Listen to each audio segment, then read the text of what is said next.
Let us pray. Lord, renew us with your strength. Focus us in our deliberations.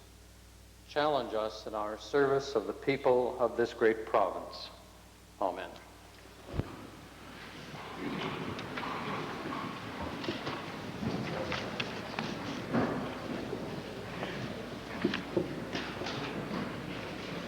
Introduction of visitors. Deputy Premier.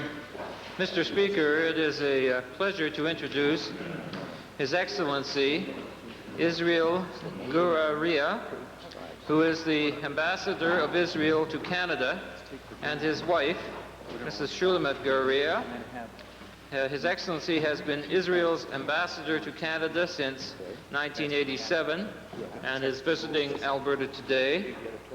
We trust that his visit will provide him with an opportunity to become better acquainted with Albertans, as well as with our dynamic economy, and this will lead to further enhancement of our relationships between Israel, which is an important trading partner with Alberta, and with Canada. And I'd ask that he rise and that his wife join him, and that we give them a warm welcome.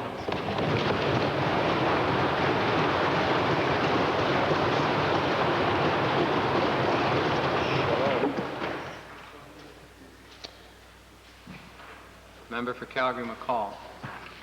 Mr. Speaker, it gives me a great deal of pleasure today to introduce to the Legislative Assembly our Chief Electoral Officer, Mr. Patrick Ledgerwood, who is seated in your gallery, and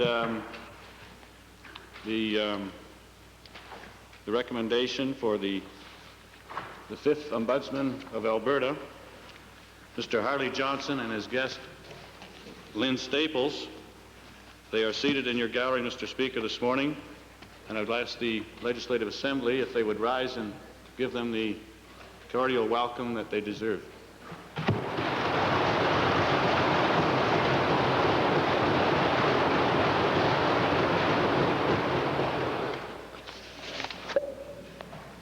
Presenting petitions. Reading and receiving petitions. Presenting reports by standing and special committees. Notices of motions. Introduction of bills. Minister of Energy. Mr. Speaker, I request leave to introduce Bill number 11, the Petroleum Incentives Program Amendment Act, 1990. This being a money bill, Her Honor, the Honorable Lieutenant Governor, having been informed of the contents of this bill, recommends the same to the Assembly. While I'm on my feet, Mr. Speaker.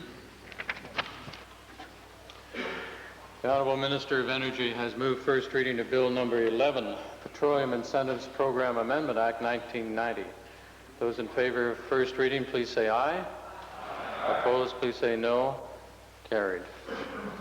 Bill number 11, Petroleum Incentives Program Amendment Act 1990, introduced by the Honourable Mr. Orman, is now read a first time.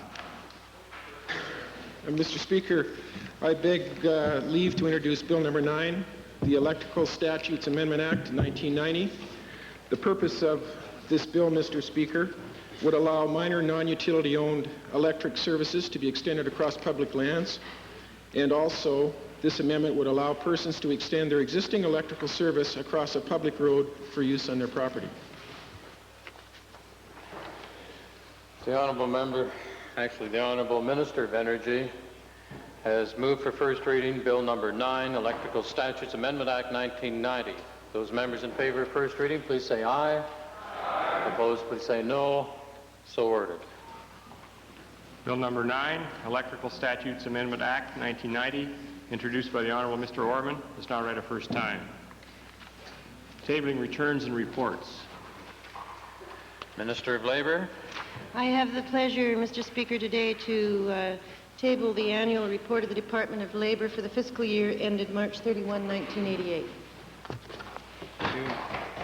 Minister of Advanced Education. With your permission, sir, I am pleased to file the 14th annual report of the Alberta Council on Admissions and Transfers for the period April 1, 1988 to March 31, 1989.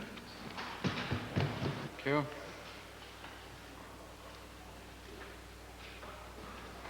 Introduction of special guests. Member for Cypress Redcliffe. Mr. Speaker, it's my pleasure this morning to introduce to the Assembly 10 students from the Manyberry School in Manyberries, Alberta, which is the furthest school in the southeast part of this province. I think in the 15 years that I've been elected, it's the second time only the second time a group from this school has been able to come to the legislature. There are, as I said, 10 students accompanied by their teacher, Judy McDonald, and their teacher, bus driver, combination, Dan Lee. So I'd ask him to rise in the gallery and receive the warm welcome of the legislature.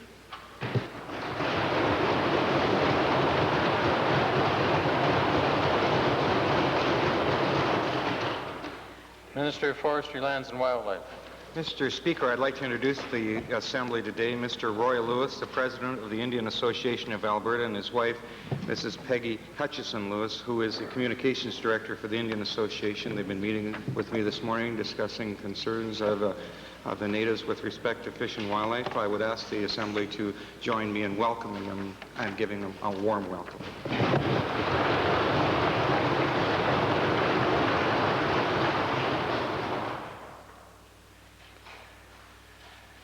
Member for Stony Plain. Thank you, Mr. Speaker. I'd like to introduce to you and through you to the members of the legislature 19 students from Kataskana School located on the Enoch Indian Reserve. They are accompanied by their teacher, Mr. Dave Schmidt, and bus driver, Mr. Jerry Stanici. This is a very unique school, not only because that was the school that I was principal of, but because it was written up in a most positive light as an example of tolerance and understanding in the Gitter Commission of 1984. I'd like you to give them a good welcome. Stand up, please.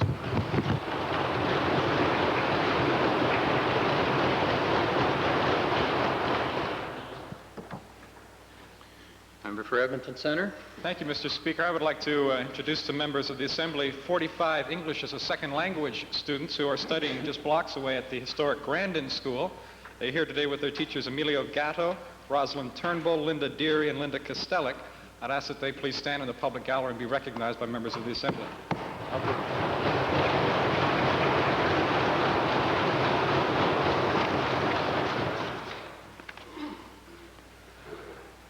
Member for Edmonton Kingsway. Thank you, Mr. Speaker. It's my pleasure today to introduce to you and through you to the Assembly 30 students from St. Mark's Junior High School. They are supposed to be in the public gallery, and so I would request that they rise and receive the warm welcome of the Assembly. Looks like they're not there.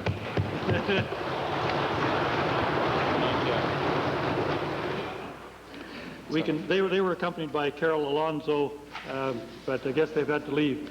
I also have a group of students in the members gallery, at least I hope they are there, I can't see, from the Alberta Vocational Centre, which happens to be in the riding of Kingsway. There are 20 members from the English as a second language group, and they are accompanied by their teacher, Mrs. Faye Turpin. I'd request them to stand and receive the warm welcome of the Assembly.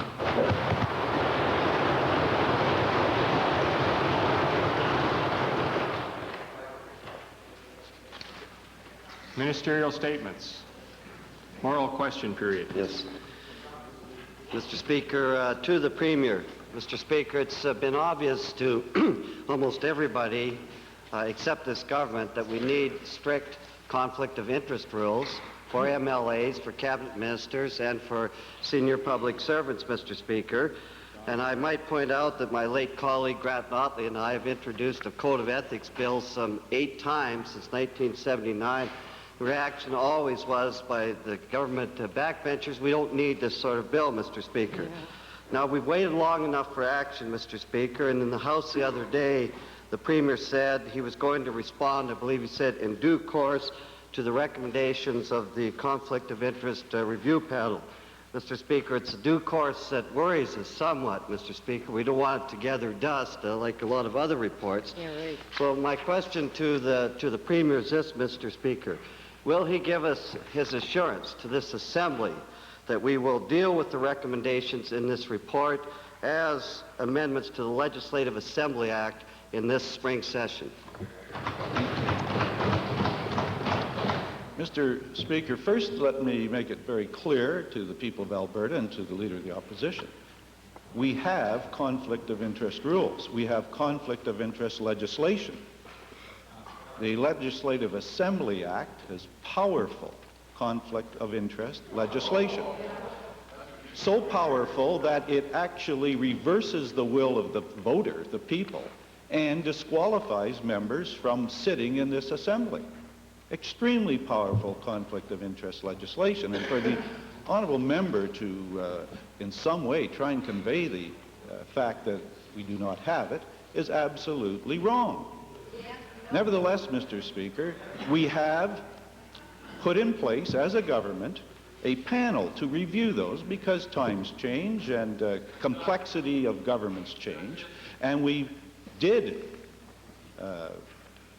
get 3 absolutely outstanding Albertans who have provided us with a very comprehensive report, which meant them crossing the country, meeting with people in various, even in the United States. And Mr. Speaker, that report deserves very detailed assessment. And we will, and we are, and we will bring it to the House as quickly as possible. It will not gather dust, Mr. Speaker. We will have that report assessed and brought to the House. I would hope that the other members of the Assembly would also be doing the same thing, members outside of the government members, and that they would tell us whether that's a total acceptance of the report. Do they want it to be tougher in certain areas? Do they want it to be changed? And they have a responsibility here. It's a very important matter, and the government will deal with it in a measured, detailed way. Just before the next election. Mr. Speaker, to the Premier, the Code of Conflict of Interest laws we have in this province are a joke to everybody, Mr. Speaker. Right. We've had examples of patronage. We have examples of people voting, on the Alberta Energy Act. And for him to say that that we have the toughest laws is just absolute nonsense, and he knows it, Mr. Speaker. Hear, hear. Now, but my question, Mr. Speaker, I appreciate that they're going to look at it. I think the recommendations are fairly obvious, Mr. Speaker. And I want to again ask the Premier, because we've gone through this process. I want to get some time frame from him, Mr. Speaker. We're sitting here in the spring session. We'll be here. We've only been here a week. I'm giving him lots of time, even for Tory backbenchers to read it, Mr. Speaker. My question is, will we be dealing with this report in this spring session, Mr. Speaker? Yes or no? Obviously, Mr. Speaker, we're discussing it right now. It's being dealt with. Could I tell the honourable member, I didn't say we had the toughest conflict of interest rules in the world. I said we have very tough conflict of interest rules. I recall my friend, the leader of the NDP party, in some records I was going through on conflict of interest matters, who stood and said, I've broken them. They're so tough, I didn't know. I've broken them. And the Assembly said, well, that's okay. We'll actually let you off.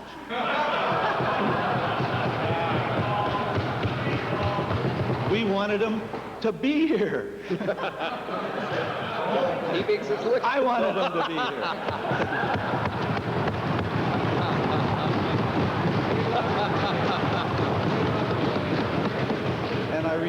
And I respected the fact that it was inadvertent, and members did.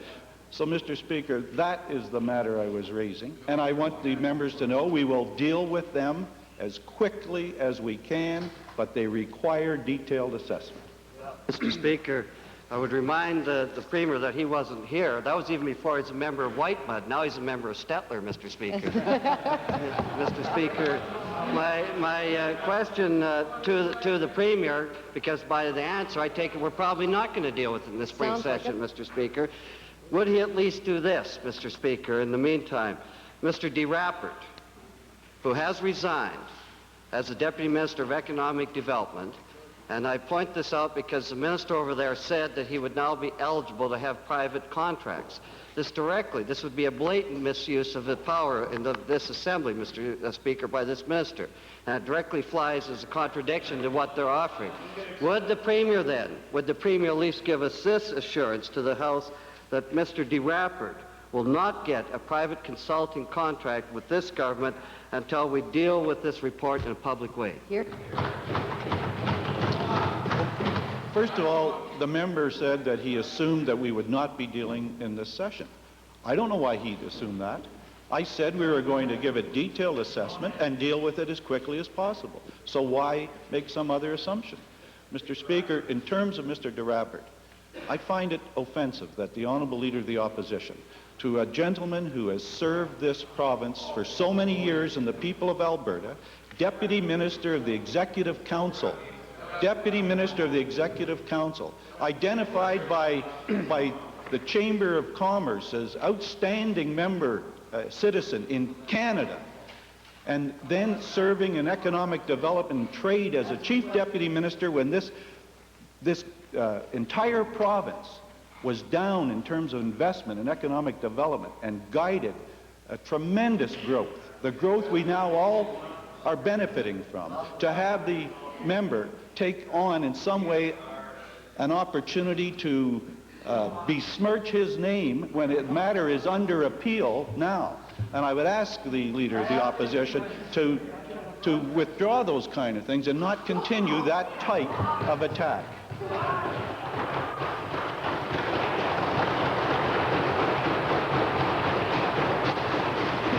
Boy, are they defensive about their old cabinet, or their old cabinet minister, colleague there, Mr. Speaker. I know he was a good Tory. So we could have the second main question, Honourable. To designate the second main question to the member for Calgary Forest Lawn. Yes.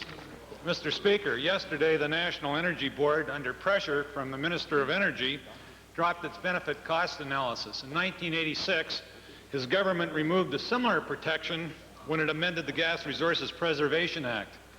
This issue raises the question, is the Minister of Energy more concerned with winning favor with his friends in the energy industry than he is in protecting the long-term interests of all Albertans? Right. To the Minister of Energy, then, given that the price of gas has fallen from $2.08 a thousand cubic feet in 1986 to less than half of that today, why is the Minister continuing to advocate the export of vast quantities of natural gas at rock-bottom prices? Well, Mr. Speaker, I'd be interested to know what the honourable gentleman thinks the long-term interests of this province are. And I know one thing, it's not having the NDP in government to run jurisdiction on our resources, Mr. Speaker. I can tell you that a healthy industry, Mr. Speaker, a market-based approach to developing our resources requires unrestricted movement of hydrocarbons without government bureaucracy being compressed down that distorts the marketplace. Mr. Speaker, it's like the grocery store. If you're not allowed to move your inventory, you can't replace your shelves, and you constrict the process. For a healthy industry, we must allow for the inventory of natural gas to move into our market, into new marketplace, and we have 50 years of reserves at today's production in this province, another 50 years in the Arctic and in the Hibernia area, Mr. Speaker. We have over 100 years of natural gas supply. The opposition would take Maud Barlow's approach, Mr. Speaker, shut it all in, and then 10 or 15 years, if we're not using natural gas, what's their answer? I think it's a despicable attitude, Mr. Speaker, and it's classic why the Albertans continue to reject that government as that opposition party to run this government. Speaker, it's really obvious that this minister has no interest in protecting Albertans. Right. He wants us to be condemned to long-term price gas from the Arctic. Mr. Speaker, have been declining for 6 straight years, and the NEB's decision is likely to result in even greater amounts of this finite resource being pumped out of the ground at rock-bottom prices. What will the minister tell this assembly, whether the NEB's decision is really in our best long-term interests of taxpayers and the Albertans generally? Mr. Speaker, the honourable member who happens to be in a constituency from Calgary that bounds my constituency, I can't believe that he would have this type of attitude when it comes to resource development in this province. We have in this province, for the last 50 to 75 years, done a good job of stewardship in terms of our resources, and we must continue to have a healthy and vibrant industry. to be faced with a situation that is faced in the United States, where there is no ability to expand markets, the infrastructure then falls apart. There is an increased demand for replacing inventory, Mr. Speaker, and there's no industry to do that.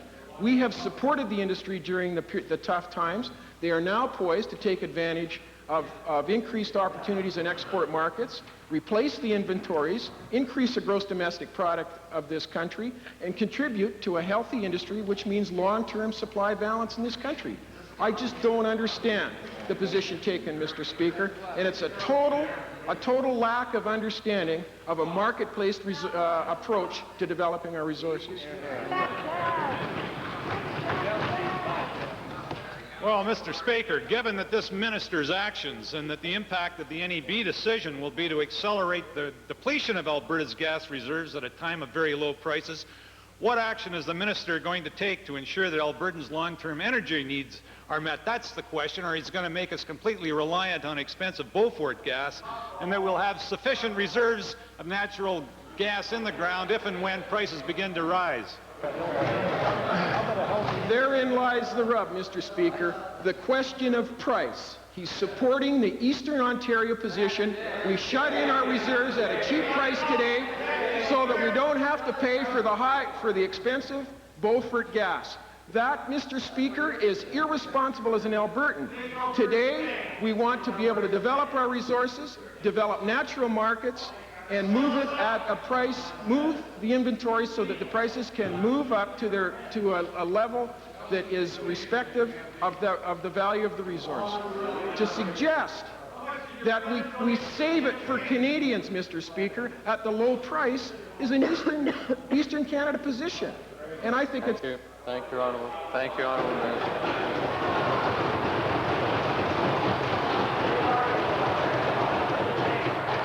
Member for Edmonton Glengarry. Edmonton Glengarry. Mr. Speaker, it is now 5 months since Albertans went to the polls and elected or selected their representative for the Senate. It took 4 months. It took 4 months for the Prime Minister, our Prime Minister, to respond to a letter sent by the Premier to our Prime Minister. The letter from the Prime Minister says that he will continue to reflect on the matter, that he will give us a decision in due course. My question to the Premier is this: has the Premier got some kind of deadline, a deadline, whereby we have transmitted, the government has transmitted to the Prime Minister Alberta's position with respect to appointing Mr. Waters to the Senate? Mr. Speaker, not a deadline. As a matter of fact, we are working to have it done immediately, as quickly as possible.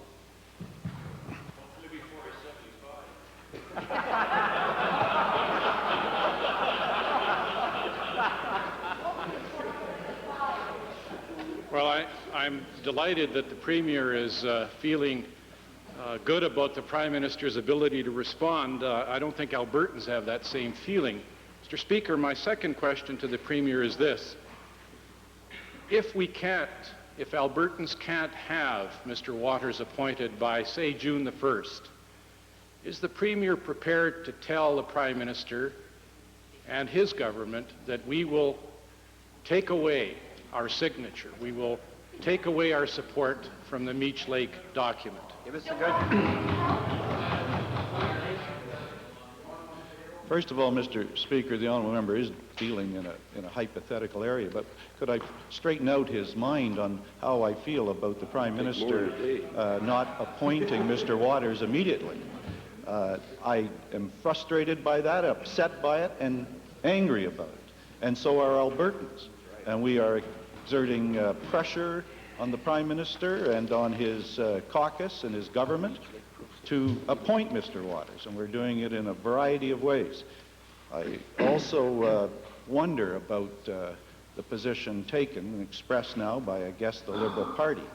When you consider the importance of the unity of our nation, and you consider how great this country could be if we can be unified and working together, and building for the future a great country, that the honourable member ends up with that kind of a flippant attitude towards something as important as constitutional reform.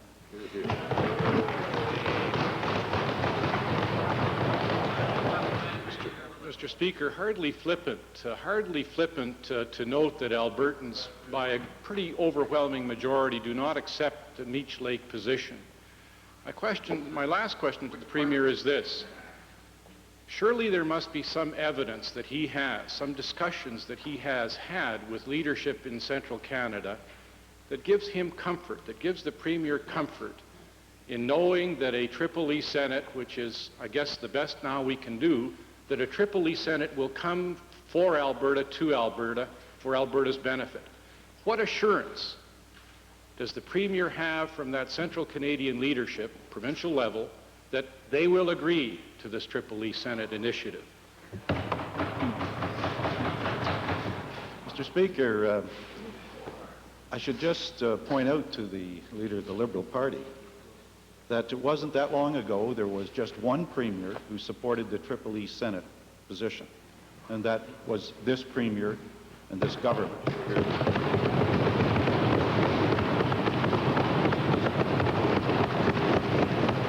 Now, Mr. Speaker, over an incredibly short period of time, when you think that we have had our nation some 120 some years, we have been able to persuade 8 premiers with regards to a Triple E Senate. That is a dramatic accomplishment in a short period of time. One of the key matters for constitutional reform is to make sure that all of the players in constitutional reform are sitting around the table. That's what we're working towards. That's what the Meech Lake Accord provides. I remind the honourable member that it is a unanimous resolution of this legislature, supported by 3 national parties, the House of Commons, the Senate, and also 10 premiers and 8 legislatures. I find it hard to believe that he is dealing in an area so sensitive to the future of our country, that he'd be dealing with it so flippantly. Member for Calgary Fish Creek.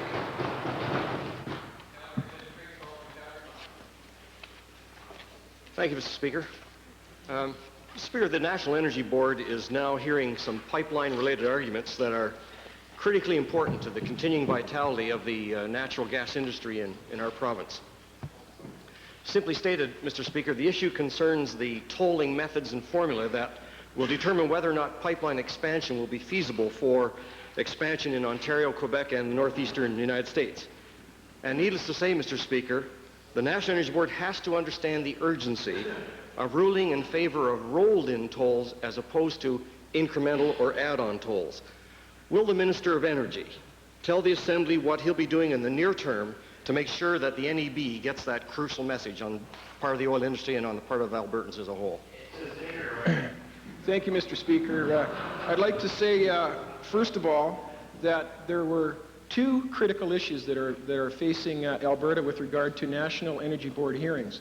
The first one, and the decision that came down yesterday that was referred to earlier in question period, was on the issue of benefit cost analysis. And as I've indicated, I'd like to congratulate the National Energy Board for their open-minded approach and to supporting the Alberta position and the industry position on doing away with cost-benefit analysis. Mr. Speaker, the jurisdiction over natural gas is the sole jurisdiction of the province, and the National Energy Board decision has actually confirmed and acknowledged Alberta's jurisdiction over development of its energy resources.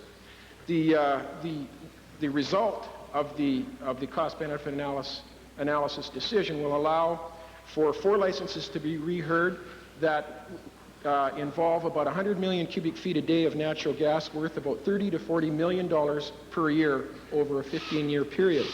Mr. Speaker, with regard to tolling methodology, it is the second important issue. We must impress upon the National Energy Board that pipeline expansion into Quebec, Ontario, and into the Northeast should be on a basis that is consistent with existing tolling methodology, and that is that it is rolled in and that incremental expansion is not paid for solely by the new producers on the system. Mr. Speaker, if that's the case, we run the risk of losing the Iroquois project, which is an important project to the province of Alberta. I can assure the honourable member for Calgary-Fish Creek that the Alberta Department of Energy, together with the Alberta Petroleum Marketing Commission, will be making forthright and forceful representations to the National Energy Board on this issue supporting rolled-in tolling methodology. Well, Mr. Speaker, in order that the members of the opposition and the government members, indeed all of us in the House, can understand just how serious the implications are of an incremental tolling decision, is the Minister able today to share with the House any financial data, specifics on the financial data, to help us understand just how serious the matter is? Mr. Speaker, yes, I was remiss in my first comments in not mentioning the financial fiscal impact, Mr. Speaker. The National Energy Board decision, if it rules in favor of incremental tolling, may have disastrous effects on pipeline expansion beyond the existing Southern Ontario marketplace. There is, in the Iroquois project alone, 578 million cubic feet a day at risk, representing a total of $350 million a year of revenue to the producers in the province of Alberta. As the honourable member knows, and as the opposition should know, you multiply that by 28%, Alberta's royalty share, Mr. Speaker, you will very clearly come up with the impact of incremental tolling taking over on this decision and the gas not being able to move out. Mr. Speaker, it also addresses the issue of not being able to move inventories out from Alberta because it further depresses the price in Alberta. Not allowing natural gas exports or leaving the province means there's more product here in the province, which serves to drive the price down, Mr. Speaker. That's the position taken by the NDP, and we reject it absolutely. Calgary Mountain View. Calgary Thank you, Mountain Mr. Speaker. The provincial treasurer suggested from time to time that the goods and services tax might be okay with him if it were used to bring down the federal deficit, although each time he said that, he's been forced to beat a hasty retreat. In a recent TV debate between our provincial opposition leader and the Honourable Harvey Andre, a debate, by the way, in which I note the provincial treasurer and his colleagues were too scared to participate in, Mr. Andre cast further doubt on the sincerity of this government's opposition to the GST. Mr. Speaker, would the provincial treasurer confirm that the real reason they refused to debate Mr. Andre is because Mr. Andre might reveal in stronger terms than he did that this government's private position on the GST and their public posturing contain two different messages? Look up, look up. What an embarrassment he is. Mr. Speaker, I think the member from Mountain View must be reading a joke book over the weekend. Yes. Got his head That's the funniest story I've seen yet, Mr. Speaker. Let me indicate, I can assure you, Mr. Speaker, that the people of Alberta absolutely understand the government of Alberta's opposition to this GST. Our opposition is understood not just in Alberta, but is well recognized across Canada. The Premier certainly has been a leader in developing a provincial consensus against this tax, and the government of Alberta has done what it can to ensure the message is carried here in Alberta. Let me point out, Mr. Speaker, that in terms of communication of positions, the polls are showing very clearly that Albertans, to the extent of 76 to 80% of the population of Alberta, oppose that tax. Right. So don't try and mislead anyone by suggesting that the people of Alberta have any doubts where this government stands. Our opposition is clear, it's been vociferous, and it has been on point, Mr. Speaker, and it will continue, Mr. Speaker. Nobody believes you. Mr. Speaker, the New Democrats have adopted from the word go the only responsible position in this debate, and that's to offer concrete alternatives to the GST, which would make the tax system fairer for ordinary Canadians and ordinary Albertans. In fact, providing alternatives is a way of determining who's serious about opposition to the GST. Will the provincial treasurer today outline for Albertans what would the government replace the GST with? What are their alternatives, Mr. Speaker? We don't have to. Well, Mr. Speaker, this is a sophist trap that has worked before. I would be glad, Mr. Speaker, to recite for the member the GST paper, and as a matter of fact, I have neglected to file it in this assembly. I'll make sure that it's here on Monday so the member can have a chance to read it, because obviously he hasn't seen it. It is recognized to be one of the best positions with respect to the opposition on that tax. Let me make it very clear, Mr. Speaker, that one of the major reasons that we have opposed this tax is on the revenue side. And we have said time and time again that the federal government since 1984 has been able to generate about $50 to $51 billion of additional tax revenue from the people of Alberta and from the people of Canada. And in the meantime, the debt has increased to over $400 billion. So, Mr. Speaker, the resources are there. The resources are there, Mr. Speaker. And we think that the people of Alberta and Canada want governments to reduce their expenditure. Now, Mr. Speaker, that's the message I think the people of Alberta will see on next Thursday when our budget is brought down, Mr. Speaker, and we will talk more specifically then about our continued opposition to the goods and services tax, a wrong-headed tax for this province, a wrong-headed tax for Canada.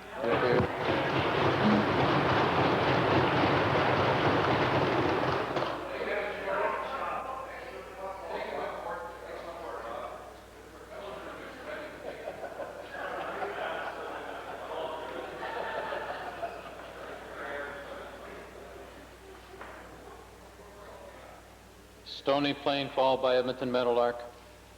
Thank you, Mr. Speaker.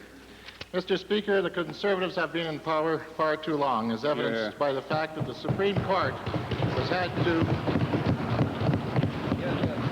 had to intervene twice this week to provide some fairness to Albertans.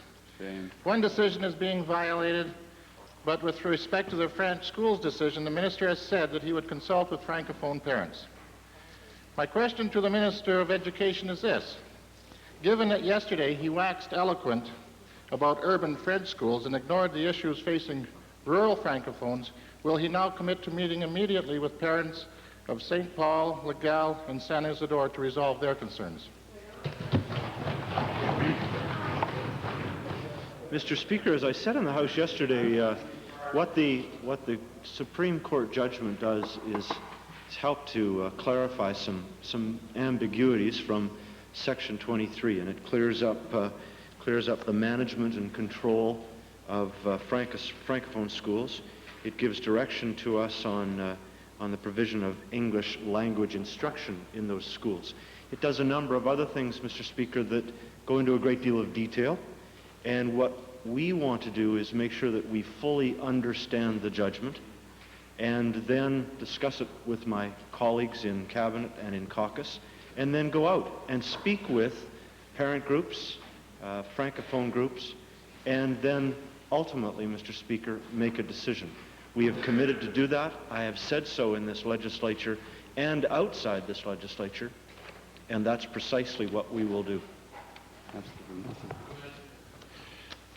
Mr. Speaker, the court decision was unequivocal that Francophone parents have the undeniable right to control the teaching of their language and culture in the schools.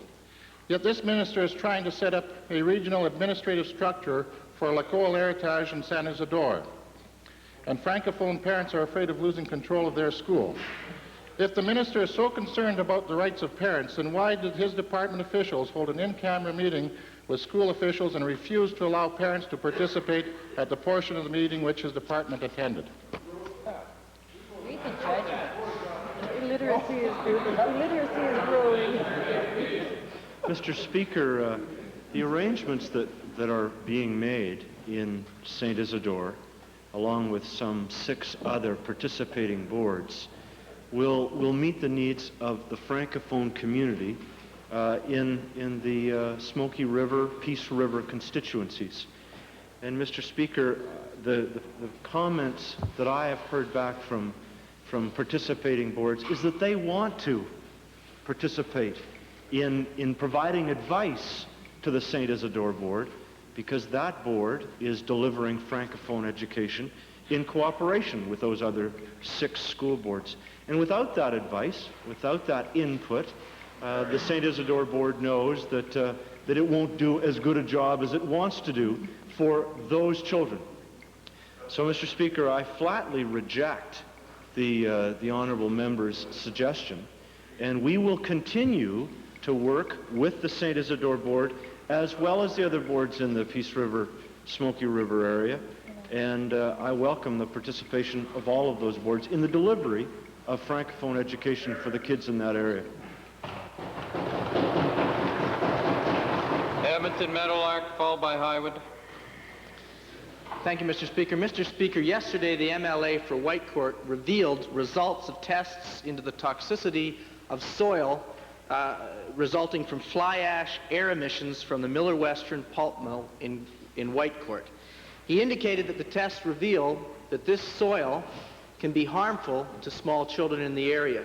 What he failed to indicate is that EnviroTest Labs, the company that did the tests, also recommended the need to undertake a comprehensive risk assessment of soil toxicity in the area.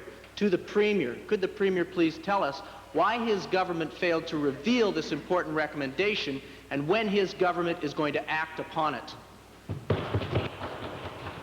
First off, Honourable Member, in terms of this chamber, we do not have the Honourable Member for Whitecourt. We have the Minister of Occupational Health and Safety. Mr. Premier.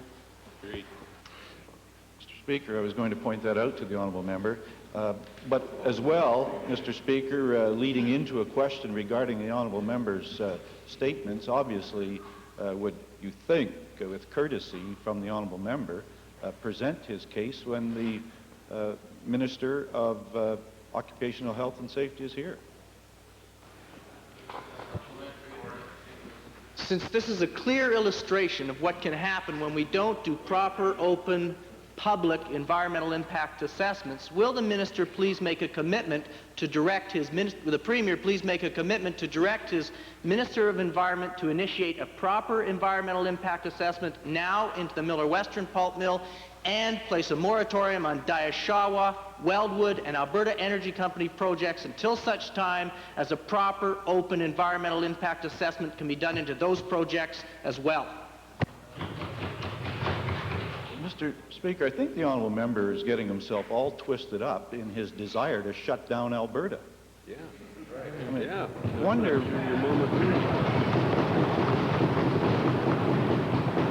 If the Honourable Member has any sense, if he ever leaves this city, if he travels and sees the people of northern Alberta who are looking forward with hope and anticipation to the growth of their communities, to having their young people with jobs and opportunities to live with their families and build their own families and build a career rather than have to come to Edmonton or Calgary for a job, surely the Honourable Member has got some sense of balance in his mind and in his party. I just say this, environmental impact assessments have been done. They were carried out, they were approved by both our government and the federal government. For the Honourable Member to try and give any other impression is absolutely false. Have some kind of sense of the hopes and aspirations of the people of this province and the dramatic change we're able to make in a diversification and in a growing, strong economy for this province. Here, here.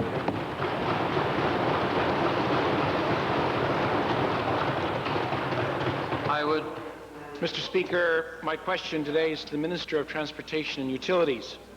Mr. Speaker, the possible relocation of Highway 22 is a very serious and contentious issue in the Turner Valley, Black Diamond, and Millerville communities. This Saturday, I'll be presented with a petition by a party of mounted ranchers who feel very strongly about this and its adverse impact on them. My question today, then, is the Minister prepared to review with his department officials alternatives to the controversial preferred route? Well, Mr. Speaker, any time you're dealing with change as it relates to progress, it causes some consternation and some concerns. I think it's fair to say in response to your question, yes, I'm prepared to look at any other alternatives that there may be other than the three that were presented at the January meeting, the public open house meeting in, I believe it was High River, I'm not sure, it's in the Black Diamond, Okotoks area. But one of the things that we have a concern that's been expressed to us, I should put it that way, Mr. Speaker, one of the concerns was the fact that the two communities have a major support mechanism relative to the road that goes through them right now. And then, of course, the other alternatives as to the farmland that may be eaten up, if that's the right term. And yes, I'm prepared with my officials to look at that, and we are presently taking those concerns that were presented to us and reviewing them so that we can start some additional meetings with the people in the area. Okay, thank you. That will bring some comfort to the area. Now, will the Minister agree then to meet with the mayors of Turner Valley, Black Diamond and representatives of the community and MD councillors sometime in the near future. As I said, Mr. Speaker, just a moment or two ago, that I'm prepared to meet with any of the groups that relate to that have good suggestions as to how we may be able to realign the road in the interest of progress. Edmonton Centre, followed by Westlock Sturgeon. Thank you, Mr. Speaker. Despite all the talk by both the federal and provincial conservative governments about their concern for the prevention of illness, in Alberta today there is a growing epidemic of whooping cough involving hundreds of preschool-aged children. Now we know with effective preventative immunization programs, the vast majority of children, 95% I would argue, whether they be Aboriginal, immigrant, or other Alberta children 2 years of age and under, should be well vaccinated against this very contagious communicable disease and not allow some health units to drop below a 50% level. Will the Minister of Health undertake to do a thorough examination into the current immunization levels for all children 2 years of age and under in the province for whooping cough, meningitis, measles, and other communicable diseases that threaten a healthy future for our children?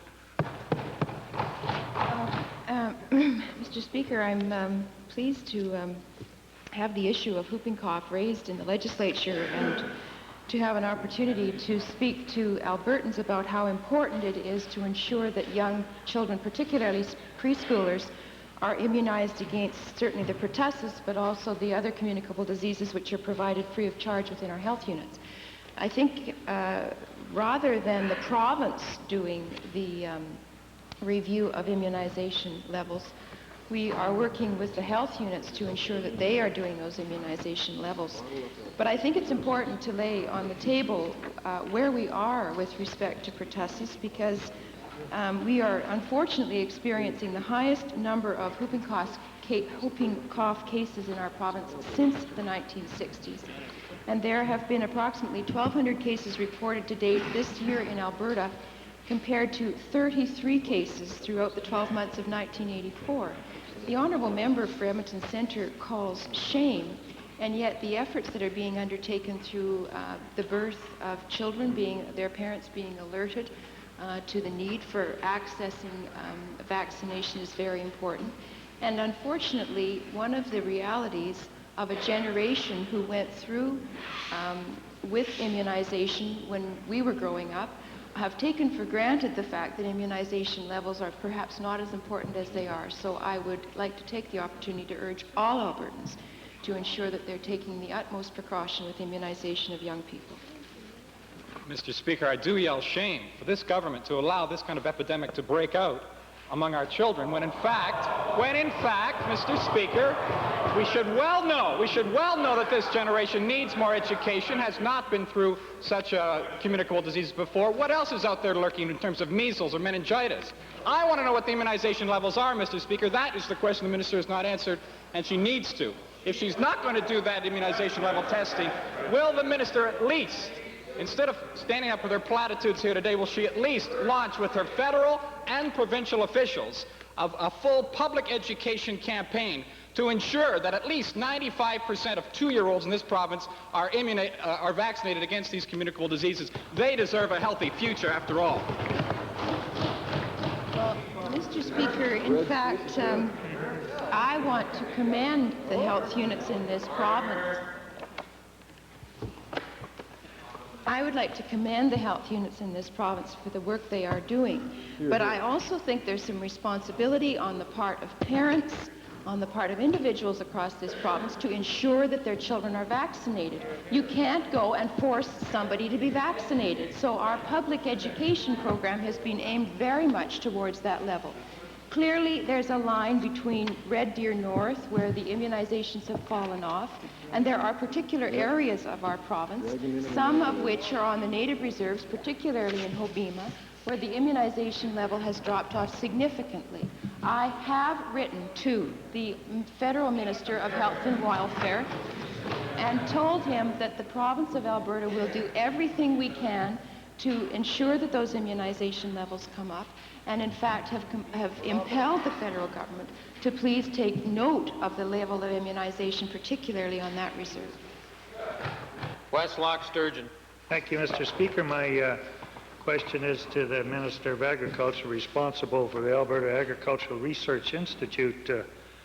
Mr. Speaker, the 87-88 report on the Institute and the recent in the public accounts spell out a horrible story of mismanagement and shameless patronage, Mr. Speaker.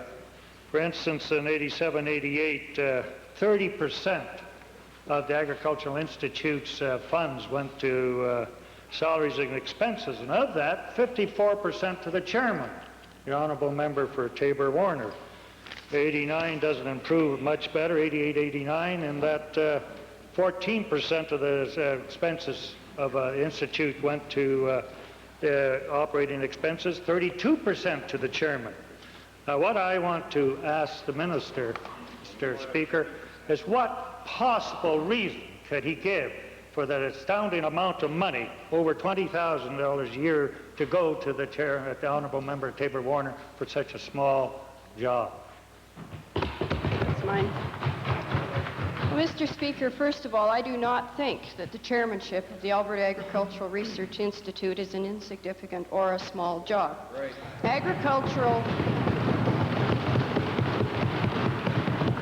Agricultural research in our province is a very important to our agricultural producers, and I take exception to that comment very much. I also take some exception to the way the comment has been framed, because I would understand or glean from the question that we are talking about the administrative budget, not the budget of the Institute as a whole. Mr. Speaker, I'd advise the Minister to do a little research. The budget was $2.2 million. Only 60% was not spent. What is this board doing? Sitting on his hind end, charging up bills, visiting people around the provinces? If it's so important, why isn't the money spent?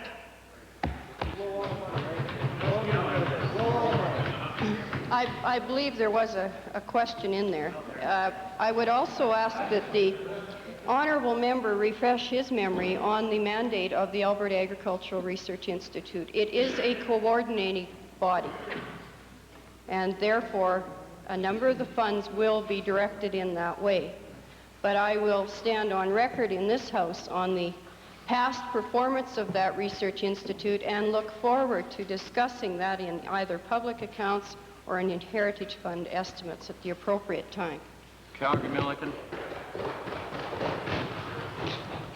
Mr. Speaker, in the past few years we've heard a lot said and talked about of the large plants and companies open up in this province, and we've given a lot of grants and incentives and loan guarantees. But, Mr. Speaker, the majority of all jobs created in this province are still created by the small businesses.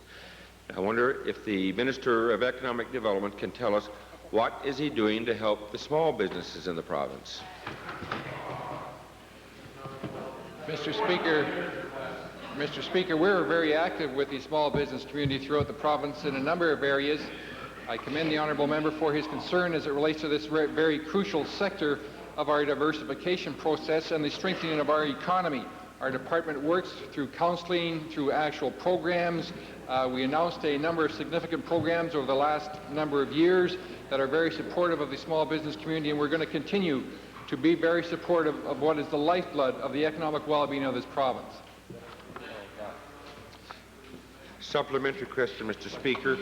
Many of the companies are trying to expand, and there's a lot of indebtedness out there. I wonder if the minister can give me give the Assembly some kind of an update on the status of the interest shielding program and what kind of help are they getting, or the small businesses getting through this program. At the end of question period, might we have unanimous consent to complete this series of questions? Opposed? Carried. Thank you, Honourable Minister. Mr. Speaker, it is my wish, and I shall follow through with issuing a press release next week and make sure that it's available to all members of the Legislative Assembly, indicating the high uptake in 3 of the programs that we recently announced, the interest shielding program, which the honourable member referred to, plus the capital loan guarantee program and our business initiatives to the small communities throughout rural Alberta, because there has been a substantial uptake. I believe off the top of my head it's been in excess of 7,000 individuals have accessed the program that the honourable member referred to earlier, but we shall give an uptake and a commitment to have a release next week covering the uptake in all these programs. Yesterday, with respect to a tabling, the chair reserved opinion as to whether or not the document as tendered would be indeed tabled. And with regard to that issue, the chair advises that it's had a chance to examine the documents in question. They consist of an unsigned, undated memo purporting to be from an assistant deputy minister to a deputy minister. O'Shane citation 498 subsection 1 and 499 are concerned with relying on documents whose origin cannot be confirmed, specifically unsigned letters and telegrams.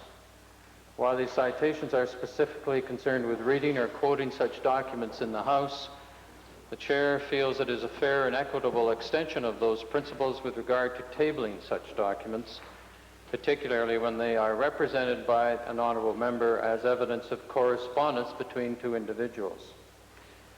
Normal and fair application of House rules oblige the chair to ensure the authenticity of certain documents relied on.